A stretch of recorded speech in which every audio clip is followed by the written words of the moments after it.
तत्वानुसंधान ग्रंथामध्ये पान नंबर 184 वर खालून चौथी ओळ. इसी संगति को शास्त्रकार वृत्ति भी कहे है इति, और सा वृत्ति रूप संगति शक्ति लक्षणा इस भेद करी के 2 प्रकार की हो गए. ठीक आहे, चला तो आपला मूळ विषय काय चालू आहे थोडंसं एकदा मागचं अनुसंधान. तर वृत्ती 2 प्रकारची सांगितली होती, प्रमावृत्ती, अप्रमावृत्ती. आठवतं? त्या 2 प्रकारच्या वृत्तीमध्ये प्रमावृत्तीचे पुन्हा 2 भेद. कोण कोण? ईश्वराश्रया प्रमा आणि जीवाश्रया प्रमा. त्यात पुन्हा जीवाश्रया प्रमेचे 2 भेद. कोण कोण? पारमार्थिकी, व्यवहारिकी. त्यामध्ये व्यवहारिकी जो जीवाश्रया प्रमा तिचे भेद सांगितले होते किती? 6. कोण कोण? प्रत्यक्ष, अनुमिती, उपमिती, शाब्द, अर्थापत्ती, अभाव. बरोबर. तो व्यावहारिकी जो जीवाश्रया प्रमा तिचे हे जे 6 भेद झाले, प्रत्यक्ष, अनुमिती वगैरे, त्यापैकी प्रत्यक्ष प्रमेचं विवेचन झालेलं आहे, अनुमितीचंही विवेचन झालेलं आहे, उपमितीचंही विवेचन झालेलं आहे. उपमिती प्रमा आणि उपमिती प्रमेचं करण कोण वगैरे हा सर्व विषय झालेला आहे. त्याच्यानंतर विषय चालू झाला होता की शाब्द प्रमा किंवा शाब्दी प्रमा. ठीक आहे. आणि त्या शाब्दी प्रमेचं करण सांगितलं होतं काय? शब्द प्रमाण, अर्थात वाक्य ज्ञान हे सांगितलं होतं. आणि लक्षण केलं होतं शाब्दी प्रमेचं. ठीक आहे. वाक्याचं लक्षण केलं होतं. आकांक्षा योग्यता सन्निधी मत पद समुदाय वाक्यम.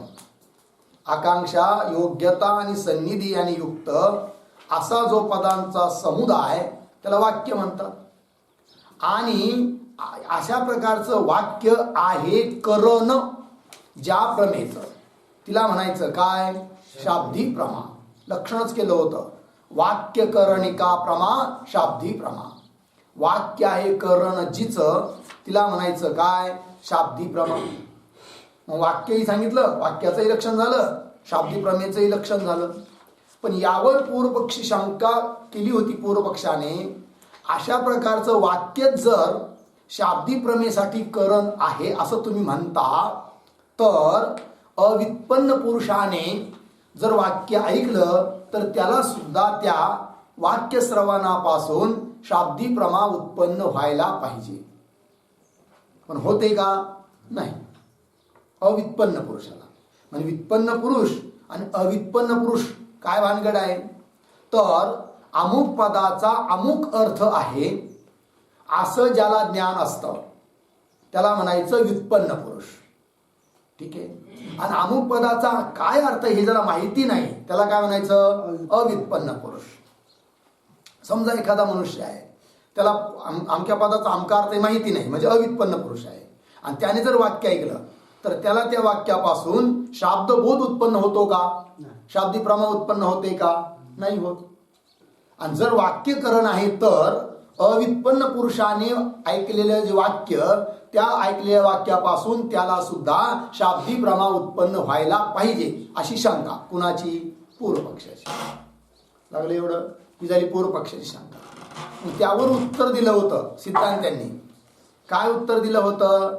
की म्हणे शाब्दी प्रमा उत्पन्न होण्यासाठी ज्याप्रमाणे वाक्यकरण आहे, बरोबर, वाक्य काय आहे? करण आहे. शब्द प्रमाण वाक्यकरण आहे आणि त्याच्यापासून शाब्दी प्रमा उत्पन्न होते. पण त्या करणभूत जे वाक्य त्याला आणखीन सहकारी कारण आहे संगतीचं ज्ञान. काय सांगितलं होतं? संगतीचं ज्ञान. मग ज्या मनुष्याला संगतीचं ज्ञान आहे अशा पुरुषानेच जर वाक्य ऐकलं तर त्यालाच त्या वाक्यापासून शाब्दबोध रूप शाब्दी प्रमा उत्पन्न होते. संगतीचं ज्ञान सुद्धा आवश्यक आहे.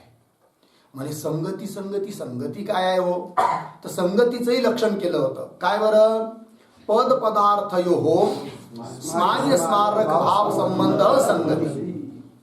पद आणि पदार्थ, पद आणि पदाचा अर्थ या दोघांमध्ये जो स्मार्य स्मारक भाव आहे, म्हणजे एक स्मरण करविणारं आहे आणि एक स्मरणाचा विषय आहे. जसं घट हा शब्द झाला, तो झाला स्मारक, अर्थाचं स्मरण करविणारा. आणि कशाचं स्मरण करून देतो घट शब्द, कंबुग्रीवादिमान अर्थाचं, घटाचं, मडक्याचं.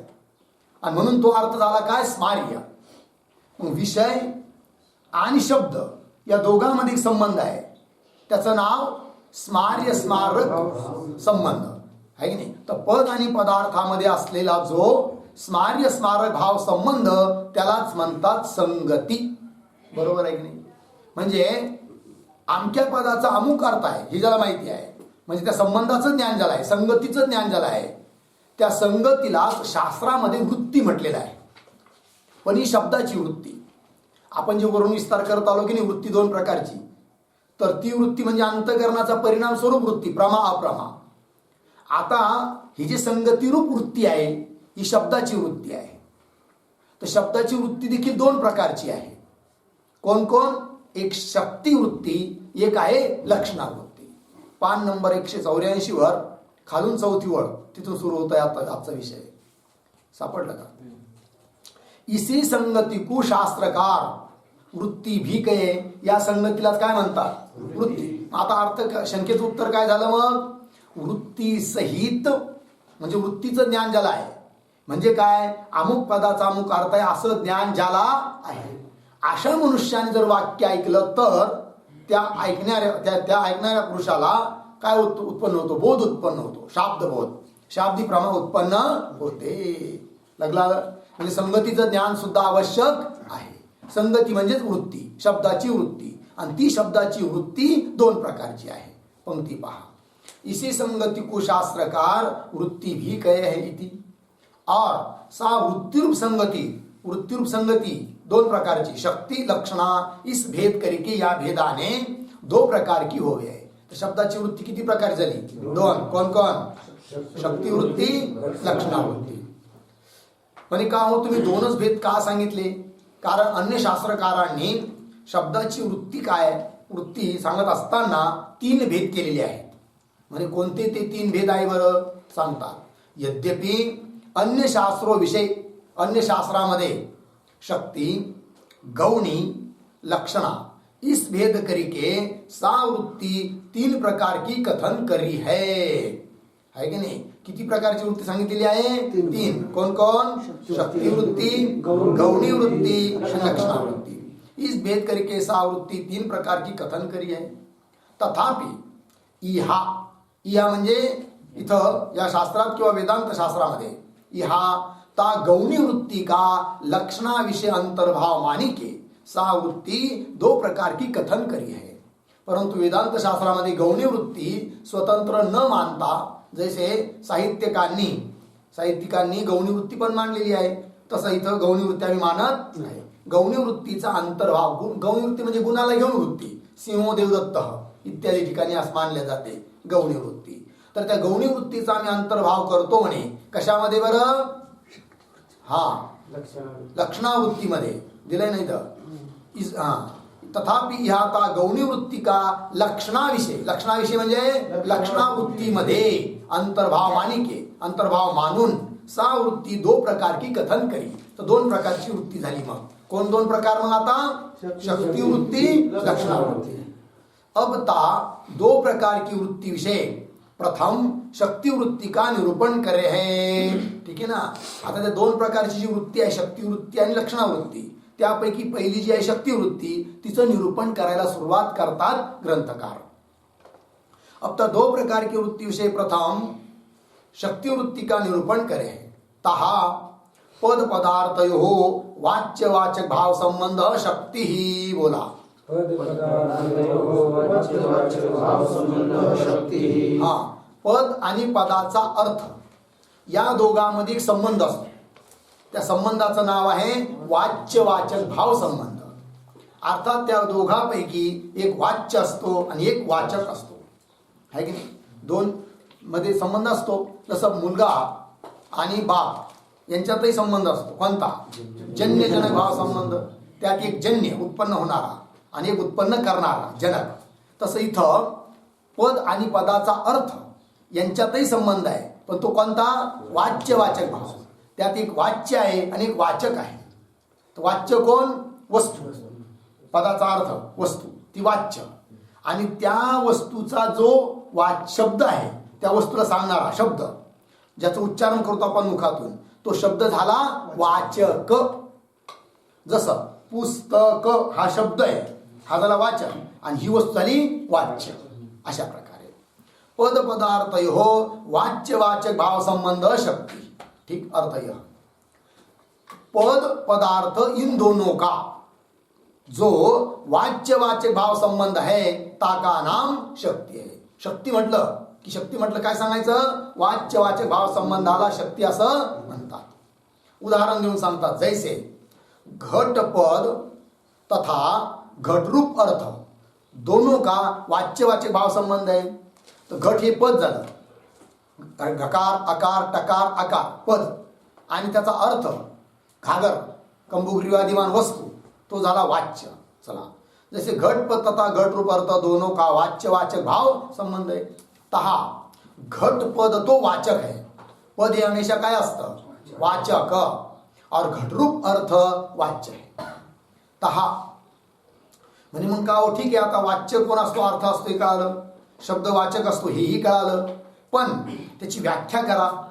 तर व्याख्या सांगतात. तहा पदजन्य ज्ञान का जो विषय होवे है सो वाच्य कहा जावे है. वाच्य म्हणजे काय? पदजन्य ज्ञानाचा जो विषय, त्याला काय म्हणायचं? वाच्य. जसं उदाहरण, घट हे पद ऐकलं, घट पद ऐकल्याबरोबर ऐकणाऱ्याच्या हृदयामध्ये एक ज्ञान उत्पन्न झालं. ते ज्ञान कसं? पदजन्य. तर पदजन्य, पद ऐकल्याबरोबर घट ऐकलं, अरे हा घट डोक्यात आला, काहीतरी वस्तू स्फुरली, आहे की नाही, मग ते ज्ञान. तर त्या ज्ञानाचा जो विषय त्याला म्हणायचं काय? वाच्य. ठीक आहे जी. तहा पदजन्य ज्ञान का जो विषय होवे है सो वाच्य कहा जावे है.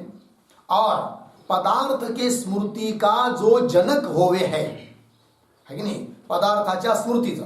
समजा आता घट रूप अर्थाचं स्मरण झालं, ते स्मृतीचा कारण जो स्मृतीला उत्पन्न करणारा जो शब्द, त्या शब्दाला म्हणायचं काय? वाचक. कळाला अर्थ? और पदार्थ के स्मृती का जो जनक होय, पद ऐकल्याबरोबर त्या अर्थ स्मृती होते की नाही, आहे की नाही. एखादा समजा ऐकला शब्द काय, कोणतंही घ्या, रेलगाडी, काही डोक्यात नव्हती, पण शब्द ऐकल्याबरोबर लगेच दिसायला लागली, स्मरण झालं, आहे की नाही. तर पदार्थाची स्मृती झाली. मग त्या स्मृतीचं जनक, स्मृती कशापासून का बरं झाली? की शब्द ऐकला म्हणून. मग त्या तो शब्द ठरला स्मृतीचा जनक, स्मृतीला उत्पन्न करणारा. मग स्मृतीला उत्पन्न करणारा असा जो शब्द, तो झाला काय? वाचक. पदार्थ के स्मृति का जो जनक होवे है सो वाचक कहा जावे है. तो वाच्य कळाला, वाचक कळाला. इसी शक्ति को शास्त्र विषय मुख्या वृत्ती इस नाम करके भी कथन करे है. शक्ती वृत्तीलाच एक दुसरं नाव आहे काय? मुख्या वृत्ती किंवा मुख्य वृत्ती, आहे की नाही. आणि दुसरी आहे लक्षणावृत्ती. ती मुख्य वृत्ती आहे कोणती? शक्ती वृत्ती. शास्त्र विषय मुख्या वृत्ती इस नाम करके कथन करे है इति. और सा मुख्य वृत्ती रूप शक्ती भी, ती मुख्य वृत्ती रूप शक्ती देखील दोन प्रकारची आहे. योग और रूढ़ी इस भेद करके दो प्रकार की होवे है की नाही. तर बघा आता कशी परंपरा. मुख्य वृत्ती, वृत्ती म्हणजे कोणती? आता शब्दाची वृत्ती घ्या, त्या आता अंतकरणाची वृत्ती नाही. अंतकरणाच्या वृत्तीचे भेद आपण केले होते आतापर्यंत. वृत्ती, प्रमावृत्ती, अप्रमावृत्ती. आणि आता तिचं करत करत कुठपर्यंत आलो? शाब्दी प्रमा, आहे की नाही. तर शाब्दी प्रमेला कारणभूत कोण आहे? करण, वाक्य. वाक्यामध्ये घटकीभूत आहेत कोण? पद. आणि त्या पदाची देखील वृत्ती असते ती दोन प्रकारची. कोण कोण? शक्तिवृत्ती, लक्षणावृत्ती. त्यात पहिली घेतली शक्तिवृत्ती, तिचे पुन्हा दोन भेद. कोण कोण? योग आणि रूढी. काय काय? योग आणि रूढ़ी. हाँ, सामुख्य वृत्ति रूप शक्ति भी योग और रूढ़ी इस भेद करके दो प्रकार की होवे. योग शक्ती, रूढी शक्ती. लागला अर्थ? मग म्हणे का आता योग काय आहे, रूढी काय आहे, त्याचं लक्षण वगैरे सांगा. तर सांगतायत बघा एक एक करून. तर हा अवयव शक्ती ही योग, हे योगाचं लक्षण आहे. योग म्हणजे चित्तवृत्ती निरोध, तो योग नाही घ्यायचा इथला योग. योग शक्ती आहे, शब्दाची एक शक्ती आहे योग. तर लक्षण काय केलं? अवयव शक्ती ही योग आहे की नाही. पद म्हटलं की त्याचे अवयव असतात आहे की नाही. जसं उदाहरणार्थ अवयव म्हणजे काय? प्रकृती, प्रत्यय, हे सारं जोडलं तर त्याचे एक एक भाग काय झाले, त्याचे ते अवयव झाले आहे की नाही. पंक्ती पहा. अवयव शक्ती योग अर्थ यह पद के प्रकृती प्रत्यय रूप अवयव आहे की नाही. पदामध्ये एक प्रकृती असते, एक प्रत्यय असतो आहे की नाही. प्रकृती म्हणजे काय? धातू. आणि प्रत्यय म्हणजे काय? त्या धातूला जोडल्या जाणारे प्रत्यय. तिप्त, जी वगैरे असे असतात की नाही. तव्यत, अनियर वगैरे सर्व भरपूर प्रत्यय आहेत व्याकरणामध्ये. ठीक आहे ना. तर जसं उदाहरणार्थ पाचक शब्द आहे, त्यात धातू आहे पच, ती झाली प्रकृती, आणि प्रत्यय आहे अख आहे की नाही. हा, मग असे जे अवयव काही नाही, त्या अवयवाची सुद्धा एक शक्ती असते. म्हणजे आपला आपला एक अर्थ असतो. अवयव शक्ती, अवयवाच्या शक्तीलाच काय म्हणतात? योग. ठीक आहे. पद के प्रकृती प्रत्यय रूप अवयव विषय, पदाचे जे प्रकृती प्रत्यय रूप अवयव, त्या अवयवामध्ये जा अर्थ का बोध शक्ती है, ज्या अर्थाचा बोधक ज्या अर्थ का बोधक शक्ती है ताका नाम योग शक्ती है की नाही. प्रकृती प्रत्यय रूप अवयवामध्ये ज्या अर्थ का बोधक शक्ती आहे, ज्या अर्थाचा बोध करविण्याची शक्ती आहे त्या अवयवामध्ये, ताका नाम योग आहे, त्याला म्हणायचं योग. जसं उदाहरणाने स्पष्ट होईल. जैसे पाचकाधिक पदों की पाक करतादि रूप अर्थ विषय योग शक्ती आहे. पाचक पद आहे, तर पाचक पद कसा शब्द आहे? तो यौगिक शब्द आहे. कारण पाचक हा शब्द योग काय आहे? यौगिक पद आहे. योग नावाची शक्तीवाला असल्यामुळे कोण? पाचक शब्द. तर योग आहे तो. योग म्हणजे काय बरं? योगरूप शक्ती आहे. कसं काय बरं? अवयव आहे त्याच्यामध्ये. कसे कसे स्पष्टीकरण करतात. जैसे पाचकाधिक पदों की पाक करता, पाचक शब्दाचा अर्थ काय आहे? पाक करता. पाक करता रूप अर्थ विषय अर्थामध्ये योग शक्ती आहे. तहा स्पष्टीकरण करतात. तहा पच धातू ते अनंतर अक प्रत्यय आई के पाचक यह शब्द सिद्ध होवे. व्याकरणाच्या प्रक्रियेनुसार त्याच्यामध्ये एक प्रकृती आहे म्हणजे धातू पच, आणि प्रत्यय आला कोण? अक. मग जोडलं तर व्याकरणाच्या नियमानुसार आधी अचला वृद्धी होते, प कारोत्तरवरती अला वृद्धी झाली आ. मग शब्द बनला काय? पाचक. काय बनला? पाचक. त्यात प्रकृती जो पच त्याचा अर्थ आहे पाक, मग अवयवाची शक्ती झाली की नाही. आणि अक प्रत्यय त्याचा अर्थ आहे करता. काय अर्थ आहे? अर्था करता. मग आता पाचक या शब्दामध्ये जे दोन अवयव, त्या अवयवांची आपल्या आपल्या अर्थामध्ये काय आहे? शक्ती आहे. मग त्या अवयवाची जी आपल्या आपल्या अर्थामध्ये शक्ती आहे त्यालाच म्हणतात योग शक्ती. थोडक्यात अवयवाची शक्ती. ठीक आहे ना. हा. पच धातु ते अनंतर अक प्रत्यय आई के पाचक यह शब्द सिद्ध होवे है. तहा पच धातु की तो पाक में शक्ती आहे. पच धातूची शक्ती कुठे आहे? पाक. पाक म्हणजे काय? स्वयंपाक, रसोई, त्याच्यात शक्ती आहे. कुणाची? पच धातूची. पाक क्रिया. पच धातु की तो पाक में शक्ती है और अख प्रत्यय की कर्ता में शक्ती है. प्रत्यय जोडला कोणता? अख, आणि त्याचा अर्थ काय आहे? कर्ता. अख प्रत्यय की कर्ता में शक्ती है. तीन दोनों अवयवों की शक्ती ते, दोन्ही अवयवांची आपल्या आपल्या अर्थामध्ये काय आहे? शक्ती. तीन दोनों अवयवों की शक्ती ते पाक करता पुरुष का बोध होवे है. म्हणून पाचक पद ऐकल्याबरोबर ऐकणाऱ्या पुरुषाला बोध होतो कशाचा? पाक करता, स्वयंपाक करणारा मनुष्य. ठीक आहे ना. पण हा जो बोध झाला पाचक शब्दापासून तो कसा? योग शक्तीने, अर्थात अवयव शक्तीने बोध झाला. आणि म्हणून इथं पाचक शब्द जो आहे त्याच्यामध्ये शक्ती आहे कोणती? योग शक्ती आहे की नाही. आणि योग शक्ती वाला शब्द आहे हा पाचक.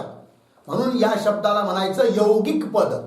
यौगिक शब्द, योग शक्ती वाला जो असतो त्याला काय म्हणायचं? यौगिक. ठीक है. चला, तीन दो अवयव की शक्ति थे पाक करता पुरुष का बोध होवे. इसी योग शक्ति वाले पाचकादिक पदों को शास्त्र विषय यौगिक पद कहे है इति. लागला अर्थ? ध्यान द्या. इसी योग शक्ती वाले, योग शक्ती वाला जो पद त्या पदाला म्हणतात काय? यौगिक पद. यौगिक पद कोणत्या पदाला म्हणणार? की जो पद, जे पद योग शक्तीने युक्त आहे. ठीक है. इसी योग शक्ति वाले पाचकादिक पदों को शास्त्र विषय यौगिक पद कहे है. अगला अर्थ और आगे पुढे पहा. आता दोन भेद सांगितले होते ना, योग आणि रूढी. कळलं की नाही? शक्तिवृत्तीचे दोन भेद, योग शक्ती, रूढी शक्ती. त्यात योगचा अर्थ झाला. आता रूढी, समुदाय शक्ती ही रूढी. समुदायाची जी शक्ती त्याला काय म्हणायचं? रूढी. समुदाय म्हणजे कसं? आता चालक वेगळं त्याचा नाही अर्थ पाहायचा, अकचा अर्थ नाही पाहायचा. समजा तर असं प्रकृती प्रत्यय वेगळं विभाग काहीच नाही करायचा. पूर्ण जो वर्णांचा समुदाय रूप पद आहे त्या समुदायाचीच शक्ती जी असते त्याला म्हणायचं काय? रूढी. समुदाय शक्ती ही रूढी. अर्थ यह पद के प्रकृति प्रत्यय रूप अवयव समुदाय विषय है की नाही. प्रकृती प्रत्यय, आता अलग अलग अवयव नाही घ्यायचे, अवयवांचा समुदाय, त्या समुदायामध्येच काय काय आहे? शक्ती आहे. पद के प्रकृती प्रत्यय रूप अवयव समुदाय विषय, अवयवाचा जो समुदाय त्या समुदायामध्ये जा अर्थ का बोधक एक शक्ती आहे, ज्या अर्थाचा बोध करविण्याची एक त्याच्यामध्ये काय आहे? शक्ती आहे. ताका नाम रूढी शक्ती आहे, त्याला रूढी शक्ती म्हणतात. उदाहरणाने स्पष्ट. जैसे घटाधिक पदों की घटादि रूप अर्थ विषय रूढी शक्ती आहे. जसं घट पद आहे तर घट पदाची घट अर्थामध्ये शक्ती आहे, पण ती कोणती शक्ती आहे? जी रूढी शक्ती आहे. कोणती? रूढी. इथं घट पदाचा अर्थ ग्रहण करत असताना प्रकृती प्रत्ययाचा विचार केला जात नाही. सरळ घट पद ऐकला की या पूर्ण चार वर्णात्मक हे जे पद आहे घट, चार वर्ण कोण कोण? घ, अ, ट, अ.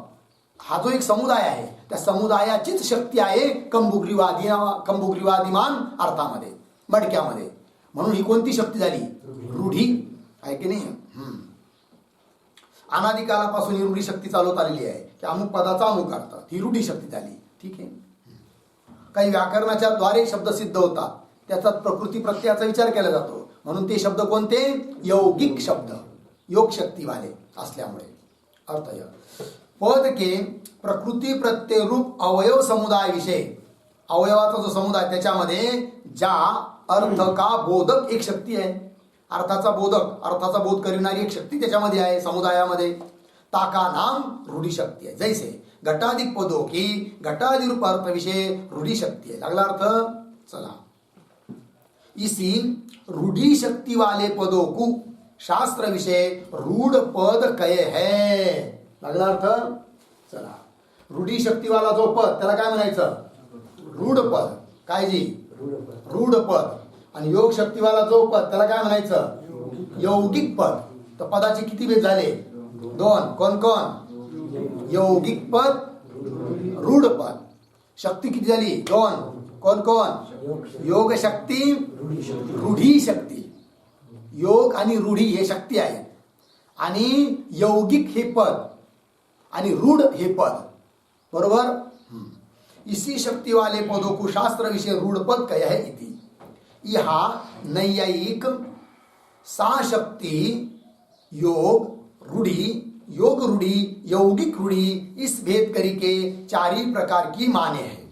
आता वर सांगितलं ते वेदांत मतानुसार, परंतु नैयायिक मात्र शक्तीचे 2 भेद करत नाही. किती करतात? 4. आहे की नाही? मग शब्दाची वृत्ती 2 प्रकारची मुख्य. कोण कोण? शक्तिवृत्ती, लक्षणावृत्ती. त्या शक्तिवृत्तीचे पुन्हा नैयायिक मतानुसार 4 भेद. कोण कोण बरं? योग शक्ति, रूढ़ी शक्ति, योग रूढ़ी आणि यौगिक रूढ़ी. लागला अर्थ एवढा? इस भेद करके 4 ही प्रकार की माने है. और ता शक्ती की 4 ही प्रकारता करके, म्हणजे शक्ती 4 प्रकारची असल्यामुळे ता पद को भी योग रूढ़, योग रूढ़, यौगिक रूढ़ इस भेद करके 4 ही प्रकार का माने है. मग पदाचे सुद्धा किती भेद झाले? 4. पदाचे भेद म्हटलं तर ते कोण कोण सांगणार तुम्ही? योग रूढ, योग रूढ, यौगिक रूढ. योग पद कोणत्या पदाला म्हणणार? बरोबर आहे. योग शक्तीवाला जो पद त्याला काय म्हणायचं? योग किंवा यौगिक पद. काय म्हणायचं जी? यौगिक पद. और काय रूढी शक्तीने युक्त जे पद त्याला काय म्हणणार? रूढ पद. पुन्हा झालं ना एवढं. तिसरं आता योग रूढी शक्ती आहे, तर योग रूढी शक्तीने युक्त जे पद त्याला काय म्हणणार? योग रूढ पद. आणि यौगिक शक्तीने युक्त जे पद आहे, नाही यौगिक रूढी शक्तीने युक्त जे पद आहे त्याला काय म्हणणार? यौगिक रूढ. इस भेद करके 4 ही प्रकार का माने है. पद पण 4 झाले. म्हणजे असं उदाहरण, ता पंकज आदि पदों को योग रूढ़ माने. पंकज पद कसा है? योग रूढ़. और उद्भिद आदि पदों को यौगिक रूढ़ माने है. अगला अर्थ, यह नैयायिकों का मत न्याय प्रकाश के 6 परिच्छेद विषय शब्द प्रमाण के निरूपण विषय विस्तारते कथन कर्या है. हे नैयायिकाचं मत न्याय प्रकाश ग्रंथामध्ये 6वा परिच्छेद त्यामध्ये शब्द प्रमाणाचं निरूपण करत असताना विस्ताराने केलेलं आहे. सो तहासे जानी लेना इति. अब ता शक्ती के ज्ञान का प्रकार वर्णन करे. ठीक आहे, याचा आता दुसरा विषय चालू झाला. तर शक्तीचं ज्ञानाचा प्रकार. परंतु त्या अगोदर थोडासा आपण याच्यावर विचार करू, कारण हे पद महत्वाचे आहेत समजणं. म्हणून थोडंसं लिहा तुम्ही वहीवर.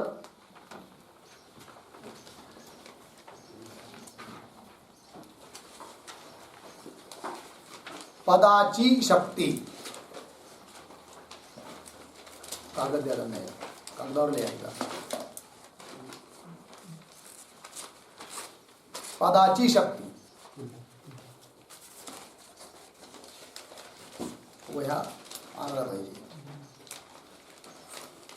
तिचे 4 भेद दाखवा. खाली रेष मारायची अधोरेखा आणि तिचे 4 भेद दाखवायचे. वैनिक पण यांना कागद द्या. नाही तो रेष मारला आता त्याच्यावर ना खाली कागदावर लिहा बघा.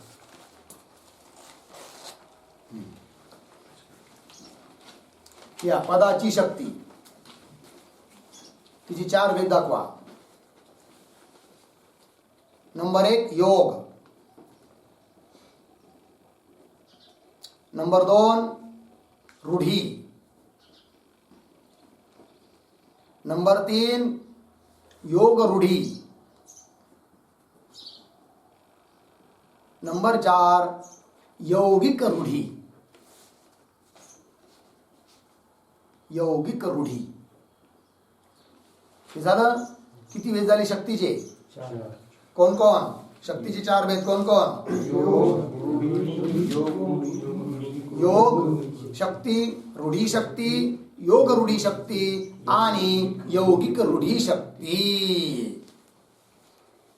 लागला अर्थ? आता खालच्या ओळीत लिहा पद. पद त्याचे पण 4 भेद दाखवा अधोरेखा करून.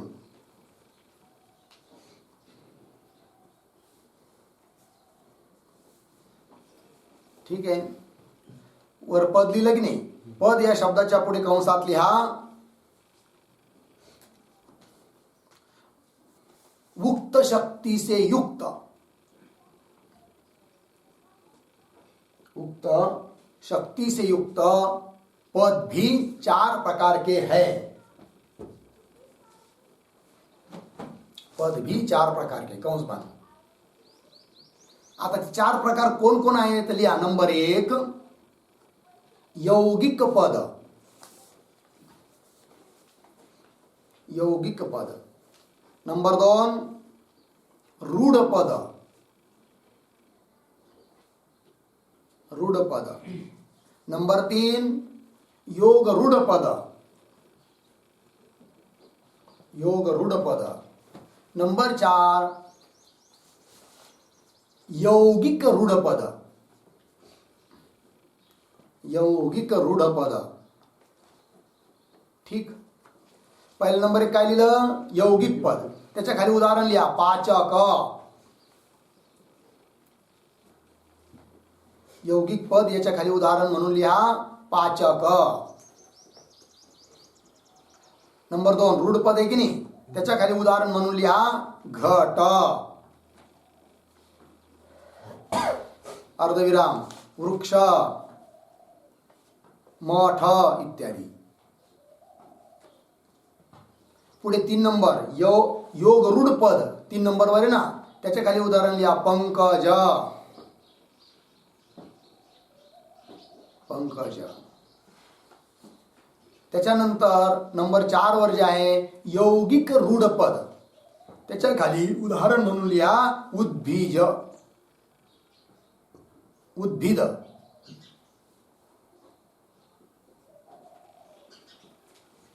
लागलं ना अर्थ? उद्भिद लिहिलं का? उद्भिद झालं. आता खाली तर योग शक्तीचं काय लक्षण आहे तर लिहा योग शक्ती बराबर. नंबर 1 टाका योग शक्ती. शक्तीचं लक्षण करायचं अगोदर. योग शक्ती बराबर नंबर 1 अवयव शक्ती योग. अवयव शक्ती योग झालं. खालच्या ओळीमध्ये नंबर 2 टाका यौगिक पद. आता यौगिक पदाचं लक्षण करायचं. वर झालं योग शक्तीचं, आता यौगिक पदम.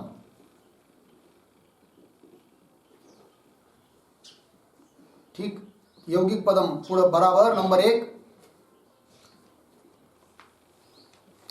प्रकृती प्रत्यय द्वारार्थवाचक. प्रकृती प्रत्यय द्वारा अर्थवाचक. द्वारार्थवाचक. प्रकृती प्रत्यय द्वारार्थवाचक शब्द.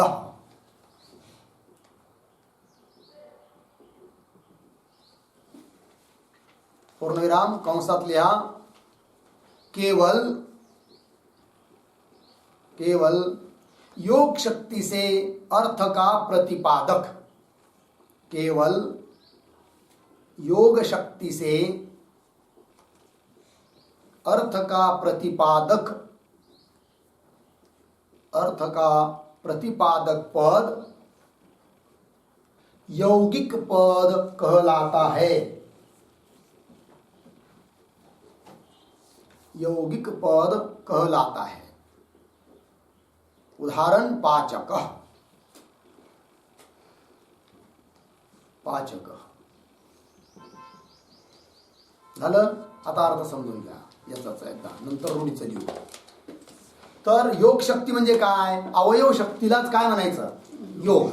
योग शब्दाचा काय अर्थ घेता येतं? अवयवाची शक्ती. ठीक आहे.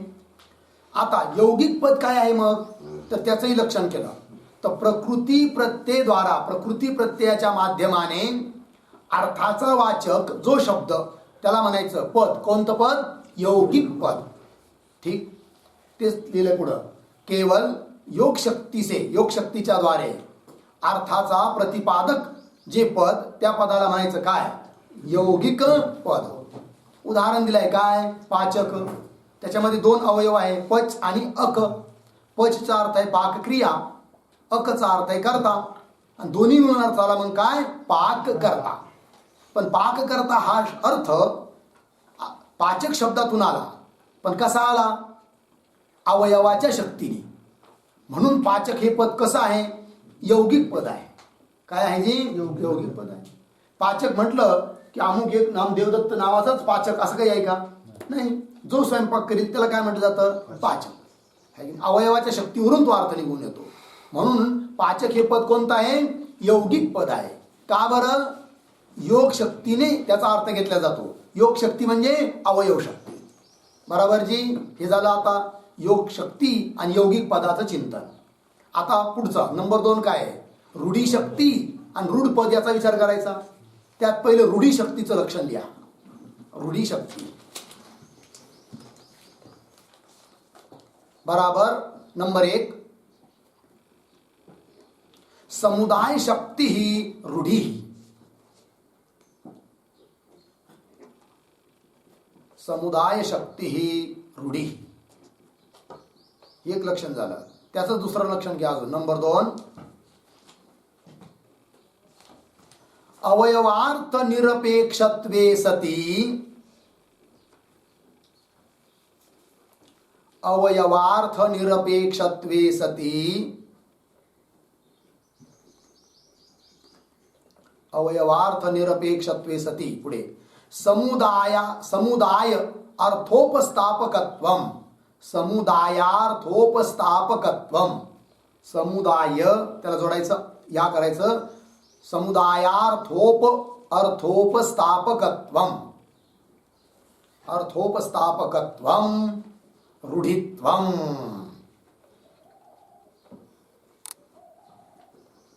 ठीक आहे.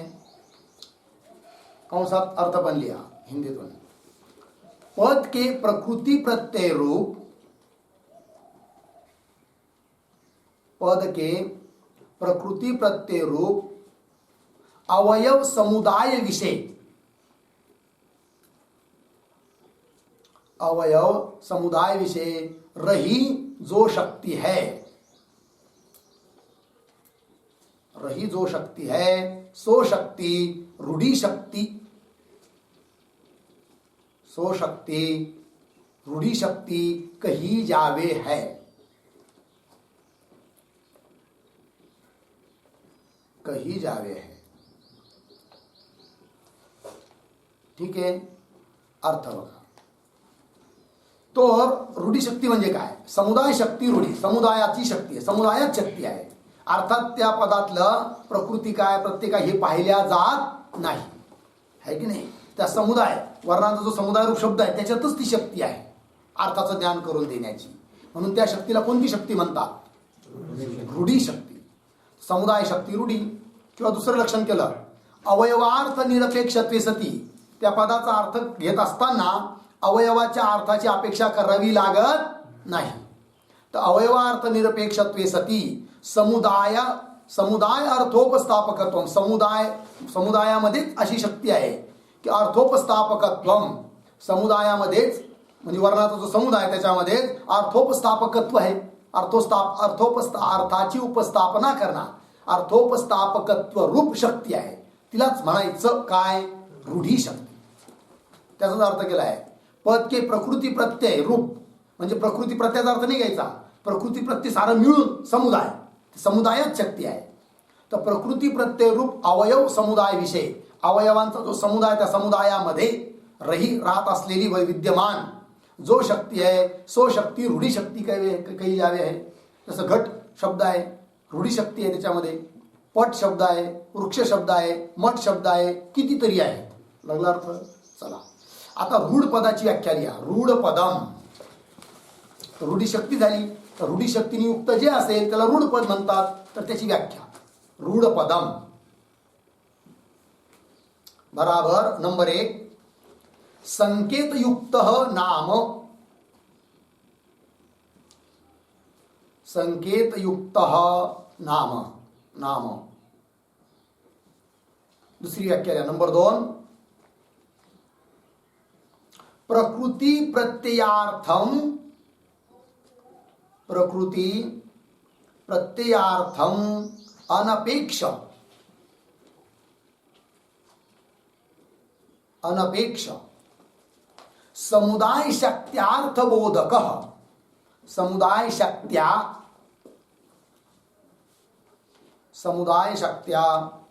अर्थबोधक शब्द. अर्थबोधक शब्द, रूढ शब्द किंवा रूढ पदम. ठीक, अर्थ पहा. संकेतयुक्त नाम, त्या वस्तूची ओळख पटण्याकरिता जो संकेत स्वरूप दिलेला आहे नाव, त्यालाच म्हणायचं काय? रूढ पद. आहे की नाही? जसं नाव ठेवतो आपण देवदत्त, यदेदत्त वगैरे, हे काय आहे? हे रूढ पद आहे. प्रकृती प्रत्यय असं पाहिलं जात नाही. एक नाव, संकेत म्हणून एक नाव दिलं आहे, ते रूढ पद आहे. है की नाही? संकेतयुक्त नाम. किंवा आणखी स्पष्टीकरण केलं, दुसरी व्याख्या, प्रकृती प्रत्ययार्थम अनपेक्ष. शब्दामध्ये कदाचित प्रकृती असू शकते, प्रत्यय असू शकतो, पण त्याच्या अर्थाची किंवा त्या प्रकृती प्रत्ययाची अपेक्षा न करता, प्रकृती प्रत्ययार्थम अनपेक्ष समुदाय शक्त्या, त्या साऱ्यांचा समुदाय मिळून त्या समुदाय शक्तीनेच अर्थाचा बोध करविणारा जो शब्द, अर्थबोधक शब्द, अर्थाचा बोध करविणारा जो शब्द, त्याला म्हणायचं काय? रूढ शब्द किंवा रूढ पद. कळाला अर्थ जी? उदाहरण दिलंय काय? घट, वृक्ष, पट, मठ वगैरे वगैरे. म्हणजे एकंदरीत काय झालं? केवळ रूढी शक्तीनेच अर्थाचं प्रतिपादन करणारा जो शब्द आहे, अशा शब्दाला म्हणायचं काय? रूढ पद. कळलं? दोन झाले. तर रूढी शक्ती कळाली, रूढ पद कळालं. आता तिसरी शक्ती आहे योग रूढी. तिची व्याख्या लिहा. योग रूढी शक्ती.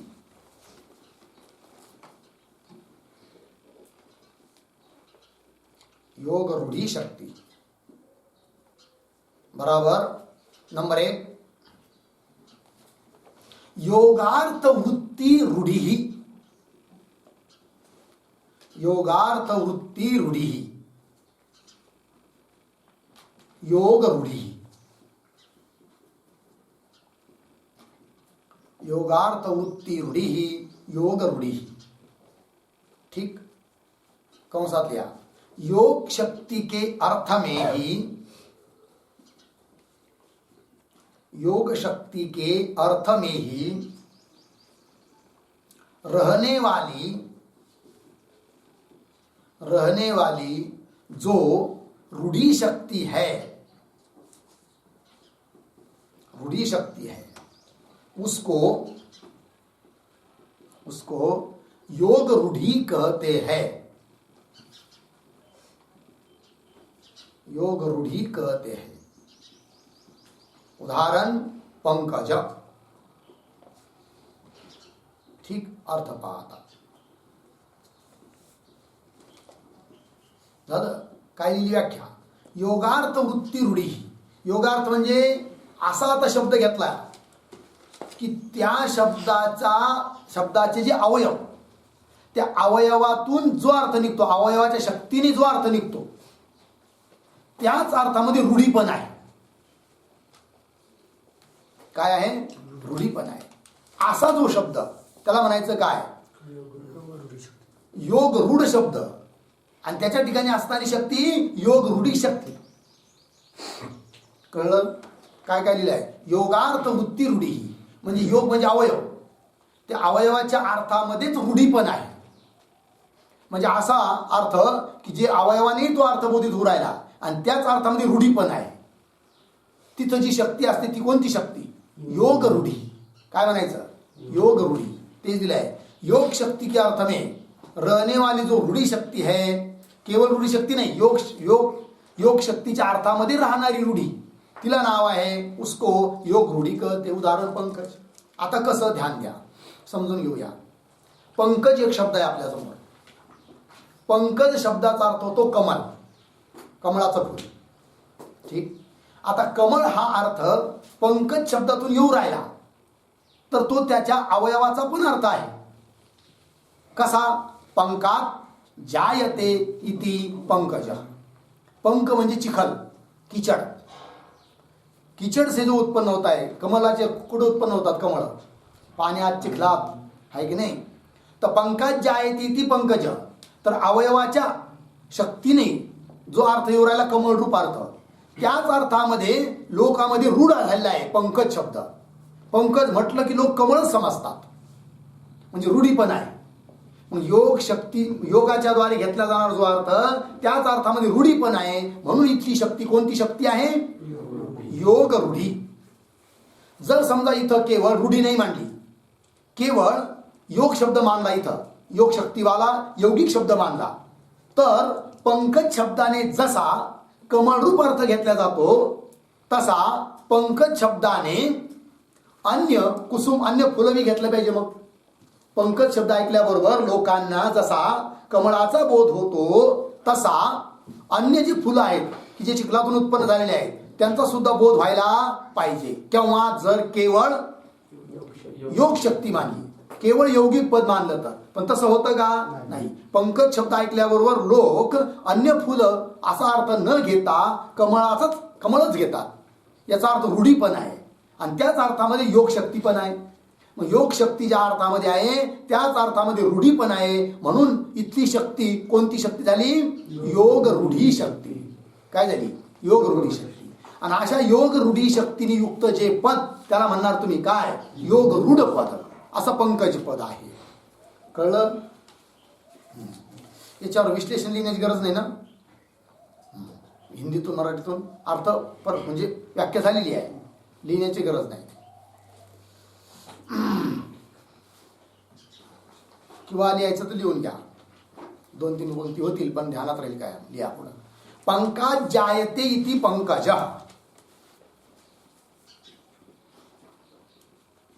पंकात जायते इति पंकज बराबर कमलम.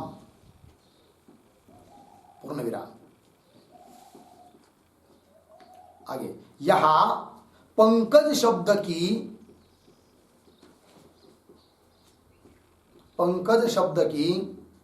योग शक्ती कंसातल्या अवयव शक्ती, कंसबाण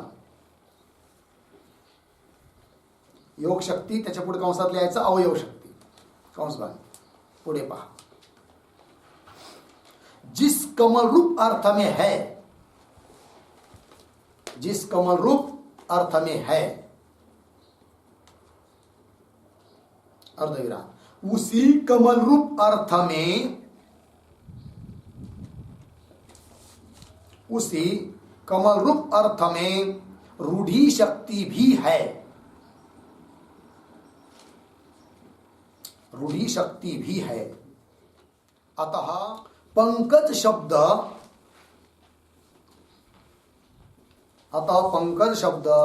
योग रूढ़ी शक्ति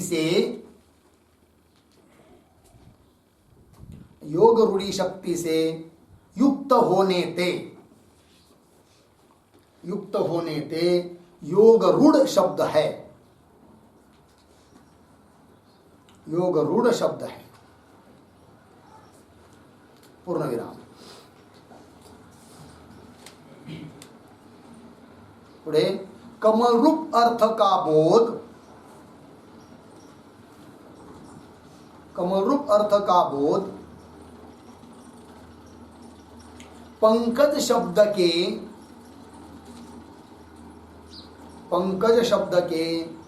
केवल अवयव अर्थ से, केवल अवयव अर्थ से नहीं होता है. केवल अवयव अर्थ से नहीं होता है. अर्धविराम. यदि केवल अवयव शक्ति से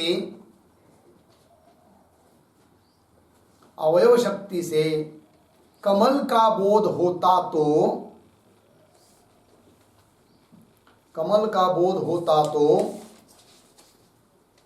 पंकज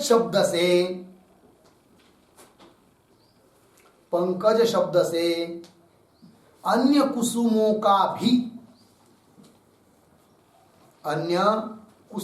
का भी बोध होना चाहिए. बोध होना चाहिए. क्योंकि अन्य कुसुमादिक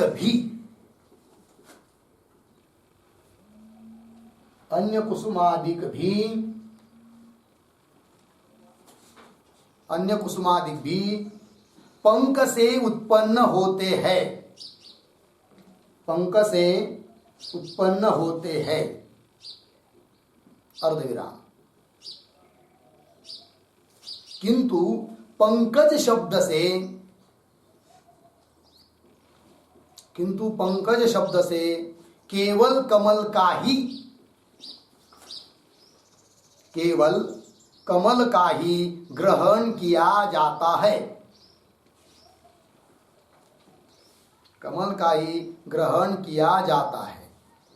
अतः कमल में, अतः कमल में योग सहित रूढ़ी है, कमल में योग सहित रूढ़ी है। अर्थात पंकज पद, अर्थात पंकज पद योग रूढ़ पद है, योग रूढ़ पद है।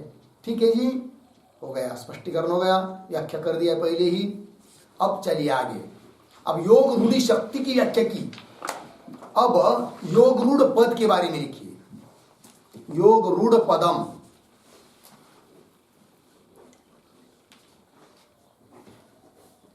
योग रूढ़ पदम नंबर 1, योगार्थ प्रतिपादक पदम, योगार्थ प्रतिपादक पदम,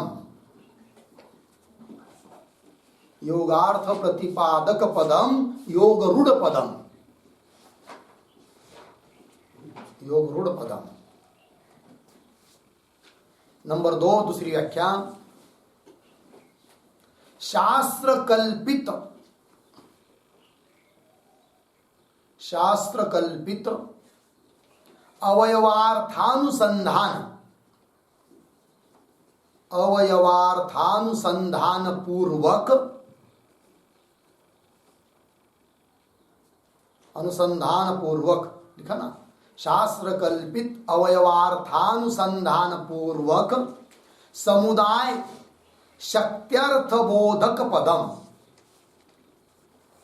समुदाय शक्त्यर्थ बोधक पदम, समुदाय शक्त्यर्थ बोधक पदम। ठीक है, पूर्ण विराम हो गया व्याख्या। यथा पंकज, अर्थ देखिए, 2 व्याख्या की है। पहली है योगार्थ प्रतिपादक पदम, योग मतलब अवयव, अवयव का जो अर्थ है उसी अर्थ का प्रतिपादन करने वाला जो पद, उस पद को कहते योग रूढ़ पद। ठीक है जी। क्यों? दूसरी व्याख्या, शास्त्र कल्पित, शास्त्र के द्वारा कल्पित, व्याकरणादि शास्त्र के द्वारा कल्पित जो अवयव, उस अवयव का जो अर्थ, उस अर्थ का अनुसंधान पूर्वक, मतलब उसके अवयव के अर्थ, अवयव का अर्थ भी लिया जा रहा है। अवयव अनुसंधान पूर्वक समुदाय शक्ति, समुदाय शक्ति से अर्थ का बोधक जो पद है उस पद को कहते हैं क्या? योग रूढ़ पद। लग गया पंक्ति? तो कितने पद हुए अभी तक? नंबर 1 योग, योग पद, यौगिक पद, काय म्हणायचं? यौगिक पद, पद बोलताना यौगिक पद, योग शक्ति, योग शक्ति है, योग शक्ति से युक्त जो पद उसको कहेंगे यौगिक पद। उसके बाद रूढ़ पद, क्यों? रूढ़ी शक्ति से युक्त होने के कारण ये रूढ़ पद।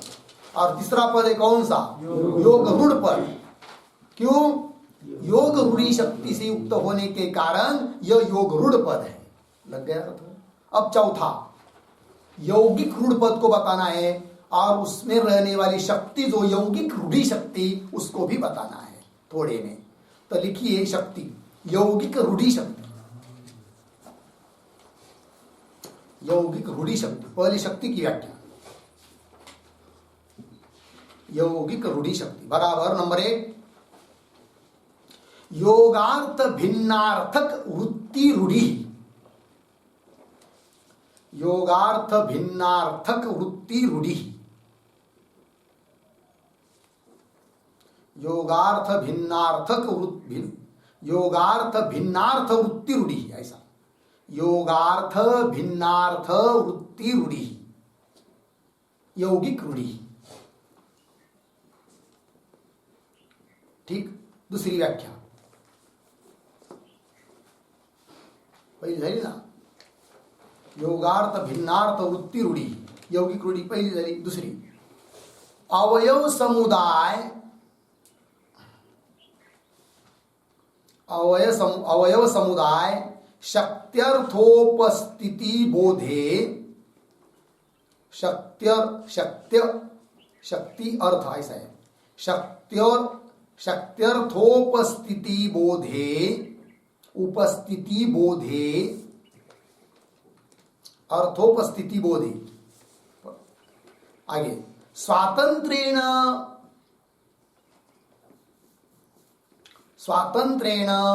उपस्थिति बोध विषयत्वम,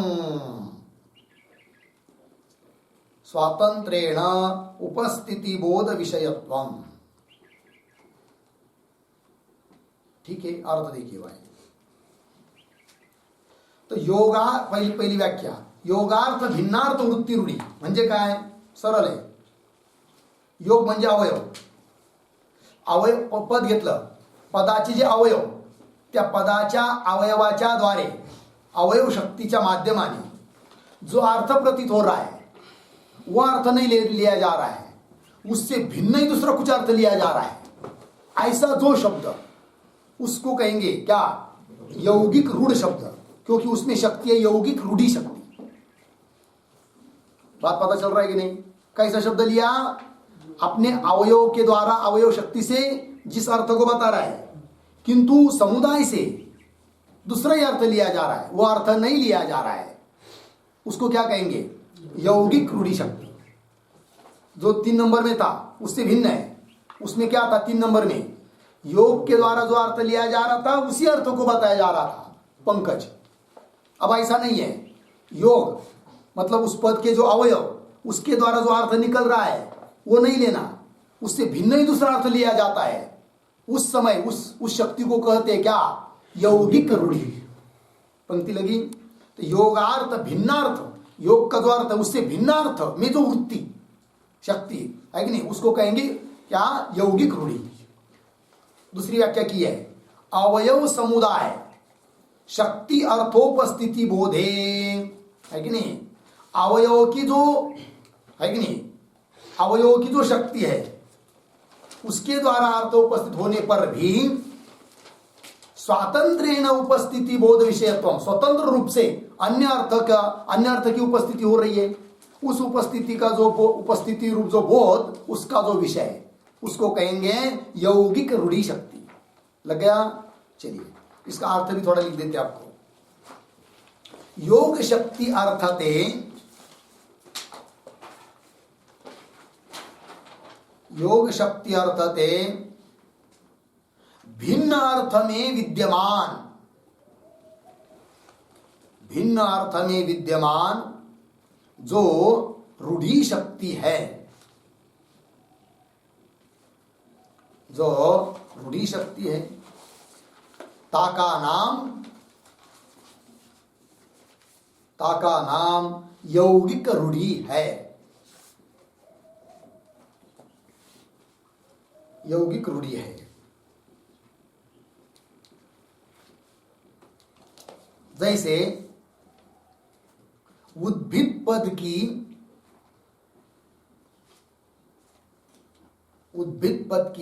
योग शक्ति उद्भेदन करता तरुगुल्मादिक अर्थ विषय है. तरुगुल्मादिक अर्थ विषय है. और उद्भिद शब्द की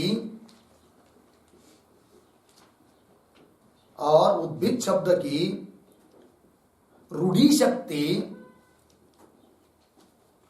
शक्ति उद्भिद नाम के याग में है. उद्भिद नाम के याग में है. अतः उद्भिद शब्द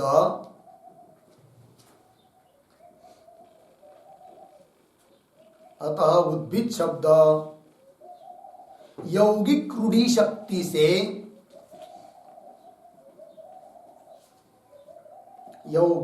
शक्ति से युक्त होने के कारण यौगिक रूढ़ है। यौगिक रूढ़ है। हो गया? चलिए अर्थ समझ लेंगे। तो योग शक्ति अर्थते भिन्न, योग शक्ति का अवयव शक्ति का जो अर्थ है उससे भिन्न अर्थ में विद्यमान जो रूढ़ी शक्ति है उसका नाम, उस रूढ़ी शक्ति का नाम है यौगिक रूढ़ी है। जैसे पद घेतलं उद्भिद, उद्भिद पद की योग शक्ति उद्भेदन करता, उद्भिद पद की योग शक्ति मतलब अवयव शक्ति किसमें है? उद्भेदन करता, जमीन को फोड़कर जो बाहर आता है उद्भेदन करता। कौन? तरुगुल्मादि, वृक्ष के अंकुर है कि नहीं, लता बेली, ये सब उसको कहते उद्भिद योग शक्ति से। तरुगुल्मादि का अर्थ विषय। किंतु उद्भिद पद जब शास्त्र में आता है तो उससे वो तरुगुल्मादि का अर्थ नहीं लिया जाता है, योग शक्ति का जो अर्थ है वो नहीं लिया जा रहा है। फिर उस उद्भिद पद से क्या लिया जा रहा है? उद्भिद नाम का याग।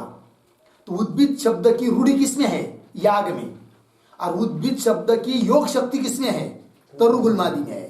किंतु उस तरुगुल्मादि का अर्थ को न लेकर याग को लिया जा रहा है। अतः याग की शक्ति को क्या, कौन सी शक्ति मानेंगे? यौगिक रूढ़ी, वही लग गया ना। और उद्भिद शब्द की रूढ़ी शक्ति उद्भिद नाम के याग में है, यज्ञ में। अतः उद्भिद शब्द यौगिक रूढ़ी शक्ति से युक्त होने के कारण यौगिक रूढ़ शब्द हुआ उद्भिद। लग गया इतना? तो ये हुआ यौगिक रूढ़ी शक्ति का विवेचन। अब यौगिक रूढ़ पद का बारे में थोड़ा सा 2 पंक्ति उसको लिखेंगे। यौगिक रूढ़ पद, इसकी व्याख्या तो लिखते हैं, हिंदी में लिखाते हैं, यौगिक रूढ़ी शक्ति करके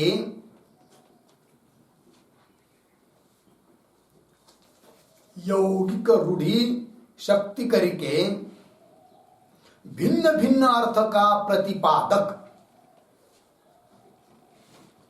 भिन्न भिन्न अर्थ का प्रतिपादक जो पद है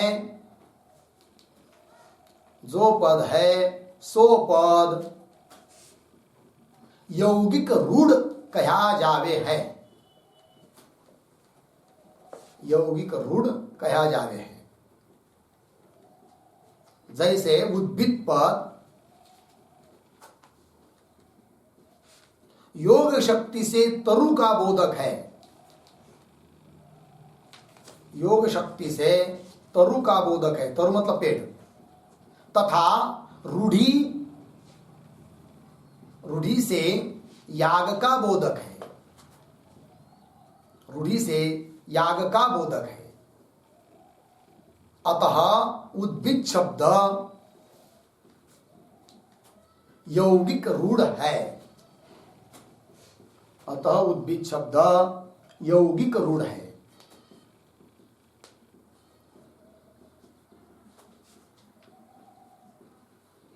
यौगिक रूढ़ है। अतः उद्भिद शब्द यौगिक रूढ़ है। लग गया जी अर्थ?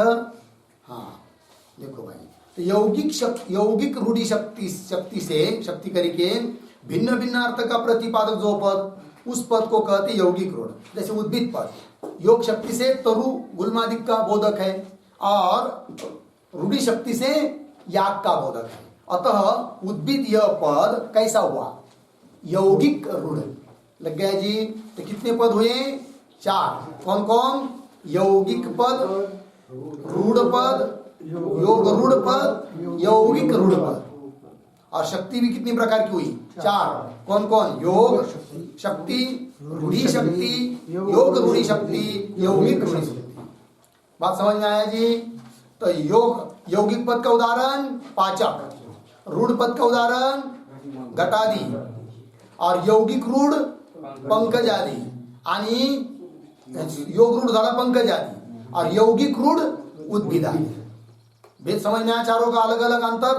बस अब आगे जो आया है ग्रंथ में 186 पेज पर ऊपर से दूसरी पंक्ति, ता उक्त शक्ति के ज्ञान का प्रकार वर्णन करे। शक्ति का ज्ञान कैसे होता है इसका वर्णन करना है आप, किंतु इसका विचार हम लोग कल करेंगे। ठीक।